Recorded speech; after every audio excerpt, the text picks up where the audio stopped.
ভাই মেলা সমস্যা আপনার পুরো গাড়ি কাটলে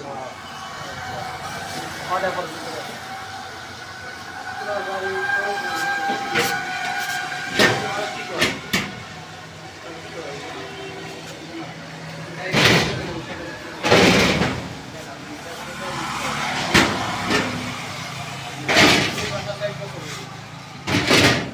দৌড়া বাইকগুলো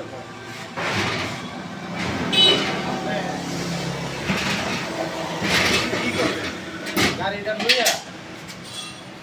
আবুল বটি বানায় না আরে মোল্লা না ভিতরে কারখানায় যারা কাম করে কালা দরজা লাগিয়ে পালাম সুন্দর অবস্থা দেখি যাই করে যে বাইরে থাকে ঠিক করে দিয়ে পারবেন না